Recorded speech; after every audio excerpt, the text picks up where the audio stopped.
Hello, I'm Dr. Josh Han. I want to welcome you to Lifestyle Locker Radio. This is episode 144, but it's our fifth episode of the Race to 100, which is my journey to the 100-mile ultra marathon, which is happening on October 19th, 2019 in Wayanda, New Jersey. And I love starting these talks, love starting this show with some inspirational quotes or a quote, but today I'm going to actually do a couple. There are two. One is inspiring and one is more heartfelt. The first one I absolutely love. This is so simple, short, sweet, and to the point. Your limitation, it's only your imagination. And how powerful is that? And when we're doing these trainings, when I'm doing training for this ultra marathon, the biggest roadblocks are in between my ears. So I absolutely love this quote because it's very powerful. The biggest limitations in our lives are in between our ears, right? And it's in our head. It's our imagination.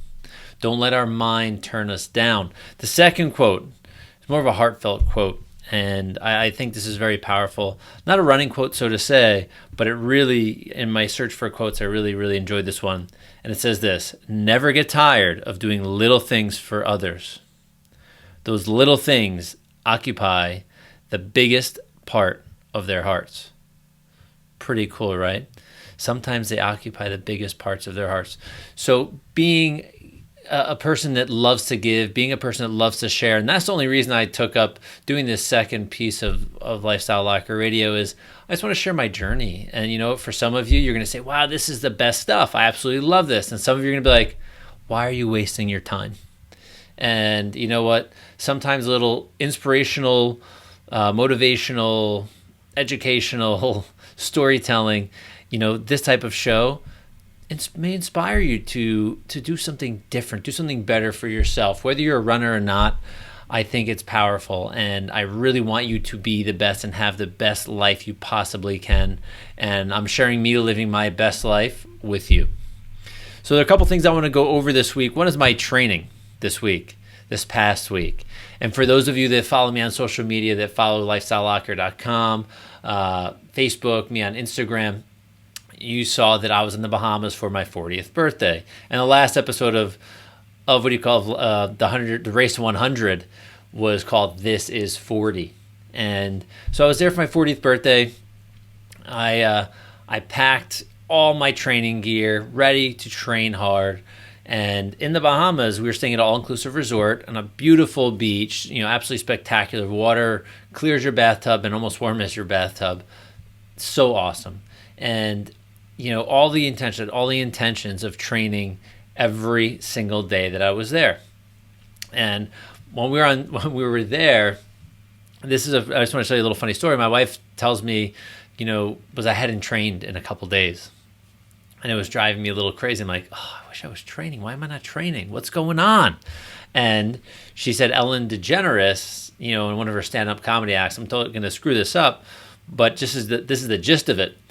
She said, you know, when I pack for a vacation, I bring all my yoga pants. I bring like a book for every single day that I'm there. You know, I'm inspired when I go. And then when I show up, all I do is spend the whole day at the bar. Right, the pool bar or something like that. So that wasn't my whole trip. That was part of the trip, right? Spending some time at the pool bar. But all kidding aside, you know, I was starting to beat myself up a little bit. I trained one day on this vacation. One day of hard training. And in that training, they're doing construction, so their gym was very, very tiny. It was, believe it or not, incredibly packed, which I was very excited to see. I mean, not excited because I was there, you know, I was there early in the morning hoping that I would get there before some people might show up, the people that might sit and walk on a treadmill for 20 minutes while watching a TV show. I got there and was ready to like sweat my ass off, push hard, because I didn't want to run. You know, there's a lot of construction around our area in the Bahamas and Nassau Island. And I didn't want to run through all the dust of the trucks moving everything around. And I didn't really want to get lost and so on and so forth. So I decided to do, you know, an indoor workout, but it included sprinting.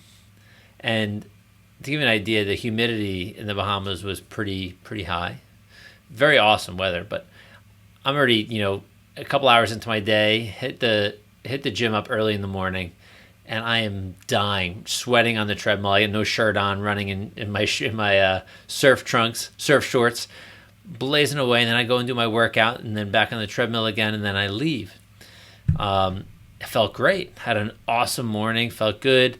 Then I went in to eat breakfast. Met my wife for breakfast, which was great. I mean, the food is not ultra stellar at these all-inclusive resorts. It was decent. I had an omelet, and it was all good. But then just went on my day, and we did what we did. We just relaxed on the beach. I read a book. I actually finished one book and almost finished another book. Even today, I'm almost done with the book. I'm up to probably the last 20 pages or so. And I was feeding my mind and relaxing a little bit and disconnecting somewhat from my hustle, right? I wasn't seeing patients. I wasn't interviewing people for Lifestyle Locker Radio. I wasn't producing anything for the Healthy Life NYC podcast. And it was good. I mean, it was just good to relax. And why am I sharing this with you? Because in my past, I've been training, never really for competition, but to give you an example, when I was very active in CrossFit and going 3+ days a week, really pushing hard, training hard. I love the way I felt. I love the way I looked. Just that CrossFit body, having strong legs, strong arms, 6-pack, almost 6-pack, right? Just that look. I love the way I felt when I was training hard with that. And I ended up going away. I think it was for 7 or 10 days. I don't remember, whatever it was. And I ate and drank and ate and drank. Actually, I was in Italy is where I was, I believe. And I just ate a lot, drank a bunch of wine, and just ate a lot and toured around. And when I came back, I was kind of nervous because we were getting ready to hit some double and single rep weeks where we're going for our 1 rep max. And I get to the gym and it's squat day, first day back, and we're going to be shooting for a 1 rep max. So we warm up, and granted, for those of you that know me or seen any of the videos I'm in, I don't have these humongous, muscular legs. I'm not thunder thighs. I'm this skinny, tall, gangly looking guy. And I was at that point, I was able to push, probably 265 for 3 reps, maybe get 295 for a single. So fast forward, I come back from vacation. We're getting ready to do that 1 rep max day with squatting. And I was able to hit, for multiple singles, 315 pounds. And I was completely blown away. I said, holy cow, I just took a week off from training. Yeah, I walked, whatever it was, 20,000 steps a day, whatever it may have been when we were traveling there. But I lifted more than I ever lifted before when I came back. And the coaches were like, yeah, man, you're totally rested. Your body and your mind rested. You refueled your body with food, just filled everything up, and you came back 100% ready to go. So coming back from the trip, I was beating myself up a little bit, but then I realized I don't need to beat myself up, because you know what? You may have to have a break in life, and that's okay, as long as it's not too extended, unless it's some kind of surgery or some emergency thing that you have to be away from training. But take a little time off here and there is awesome. I came back today. I did. I know we're already beyond a week where I should be sharing this, but maybe you'll hear this in the next Race to 100. I did a modified version of the Murph workout, where we did a 2-mile indoor run. Then I did pull-ups, 100 pull-ups, 100 push-ups, and 100 pull-ups, 200 push-ups, and then I actually didn't do 300 air squats. I did 200 squats, we call goblet squats, which I did with a 16 kilogram or 32 pound kettlebell, and then back to another 2-mile run to finish off the workout. And that was my welcome back today. So sweat a bunch, and that was also on an empty stomach, so no eating or anything beforehand. And I've bulletproof coffee in the morning, water, a bunch of water before that in the morning, and more water, and then to the gym with water, obviously, to train with. And that's all I train with. Sometimes I'll put Himalayan pink salt in the water. And but nonetheless, so I was able to come back and push hard again. And this week, as you'll hear in the following Race to 100 podcast, this is going to be a cool week as well. Hopefully share some really great stories with you as we go forward. But when it comes to that last week, you know what? Sometimes relaxing is good. Sometimes downtime is good. And as long as it's not overly abundant, as long as you're just not being fully sedentary. I was walking, I was paddleboarding, I was swimming, I was moving around. We tore around a little bit and we had a good time. So I got back midnight last night and then I started my training again this morning. So that being said, make sure for yourselves that you are pushing hard, that you are taking breaks here and there. Don't take them all the time. Your body will take it when it needs it, but push. You can push pretty hard. And the second thing I want to share with you is some equipment. So when I run outdoors, even indoors, but when I run primarily outdoors, I'm wearing what we call a race vest. I don't remember the style I have. I have something called the Ultimate Direction vest, which have a 2-liter bladder in the back. I have these 2 bladders on the front. And what I can tell you about the Ultimate Direction bladders that I personally don't like is that they have little screws on the top, these little mini bladders that sit on the front. I'm not sure how many ounces, 10, 12, 16 ounces, whatever they are, which I usually have for hydration.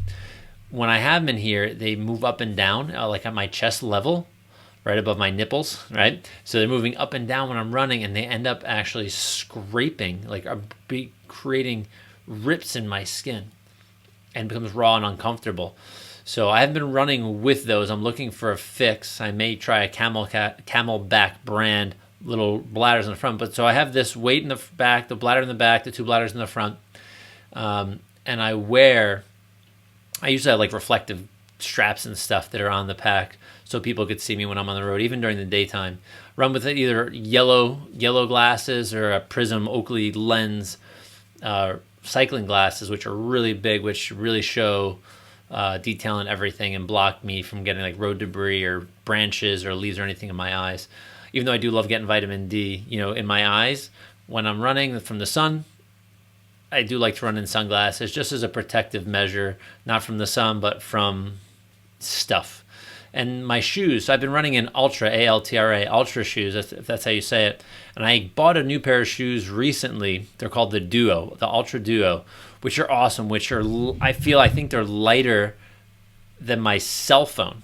And super, super, super comfortable. I put lock laces in them, which are these elastic laces, which allow your foot to contract and expand and keep a little bit of cushion in there with the elastic so your feet don't get beat up pretty bad with laces being tight to start, and then you have to loosen them up midway through a long distance run. And there's 2 things that I'm not liking about the Ultra Duos. I love they run awesome. They're super comfortable, ultra light. They're a street shoe. They're not a trail running shoe.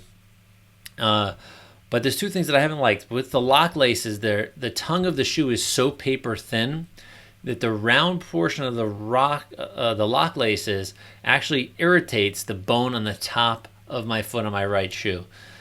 Walking around, it bothers me a ton. Running, it doesn't bother me so much. But if I'm doing a little walking, it really irritates the hell out of me and is uncomfortable. Like I traveled with it on the way back, with them on the way back from the Bahamas, and I had to take my right shoe off on the airplane because it was so uncomfortable. Just from sitting there and that pressure of the locked lace sitting on top of the tongue, on top of the bone of my foot. Poor positioning, bad. My foot design and the shoe design don't work well with the lock laces. I got to check online to see if they make anything that's like a flat version of the elastic lace, which I hope they do. I'm very excited if they do, because I'm going to get those for my next pair, because I have another pair of Duos sitting in a box ready to be used. But the second thing I really don't like about these shoes is they wear out so fast. Especially when you're training for an endurance race like this. I'm not sure if they market them as a race shoe, but I'm like 200, probably 250 miles into these shoes, and they're almost dead. Like the bottom's almost bald. I'm not so happy about that, because my other Ultras have lasted a lot longer than 200 plus miles, maybe like 350 to 450, right, before the foam is shot.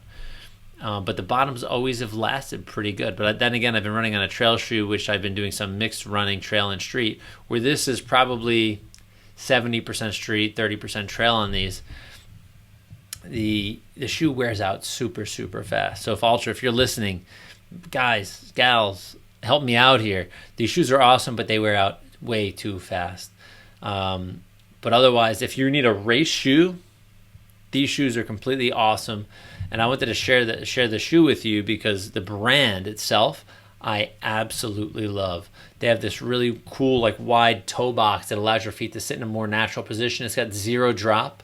So the height difference from front heel to toe is 0, which is like running barefoot. Even though you're not barefoot, you have a lot of this mushy foam underneath you, but it keeps your body in that neutral zone, that running zone. And why I think this is important, and this is my chiropractic mind coming into this, biomechanically, when we have a heel, right? We have our heel higher than our toes. Like if you stand on your toes even a little bit, or even if you think about a woman wearing high heels, why do they wear high heels? Because it changes their physique. It changes the way their body looks. It changes the function of their body as well. So it changes the biomechanics of their ankle, their knees, their hips. It puts a little bit of overextension in their low back, so their butt sticks out a little bit, and it holds their chest up high, and they're holding their head back. And actually, when your shoulders go back, it brings your head forward, which is not good. So when you're running, if you're running in a shoe that has a 20 millimeter difference front to back, you're essentially running in heels. So it's, in my humble opinion, it's screwing up your ankles, knees, hips, and spine from the bottom all the way to the top. Is screwing your posture up everywhere. So the Ultra shoe doesn't let you do that. Lets you run more naturally. And I think that's a much better way to run. It's a healthier way to run. And I've ran in the barefoot shoes, the Vibrams. Don't like them that much for running because I know concrete is not a natural thing that we should be running on. And I run a lot on concrete and mixed ground. So I don't like it as much, right? So I have no reason to abuse my heels and my toes and my balls of my feet from the concrete and then a barefoot shoe. But I have run longer distances, up to 10 miles in them. It's all right. It takes time to get used to, but then again, if I'm doing this, I'd rather support my body so it lasts longer because I want to live a long time. That's at least the goal. And I want to get there in that graduation point. I want to get there in a very healthy way. So Ultra shoes, huge fan. Not a fan of the wearing out of these shoes that I currently have, the Duos, and I bought 2 pairs of them. So it looks like I'm going to get a month out of each pair of shoes, maybe a month and a half out of each pair of shoes. I haven't picked my race shoe yet. I'm going to probably pick that in the beginning of September, but I need to get them and get some miles in them, not a ton, before I do the 100-miler. It's definitely going to be an Ultra shoe. I have to decide if it's going to be a trail shoe or a street shoe, even though it's a very mild trail run that I'm doing. It's not very technical like some of the other runs that I've done. So I may not need as crazy a trail running shoe as I would if I was doing, the North Face Endurance Challenge Ultramarathon in Bear Mountain, where it's very technical, wet, muddy, all the above. So that's just some info on gear. And for those of you that are listening, if you are interested and want more info or details on any of the gear, the nutrition, the things that I use, please shoot me a message on Instagram. Please shoot me a message on Facebook. Love to answer your questions. Love to collaborate and see how I can actually help you out, how we can, make a good win for you so you can actually become a better athlete or a better person in the athletic world. And that's about it. So again, Dr. Josh Hant here for Lifestyle Locker Radio. This is Race 100, the 5th episode. So pumped, so excited. Can't wait for this event to happen. Actually, I can wait. But from wherever and whenever you're listening, please make sure you hit subscribe. Love the episodes and give us a 5-star review. We'd love that if you could do that on iTunes. They love us and we love when you do that. So again, Dr. Josh Hant, I'm out, guys and gals. See you soon. Bye-bye.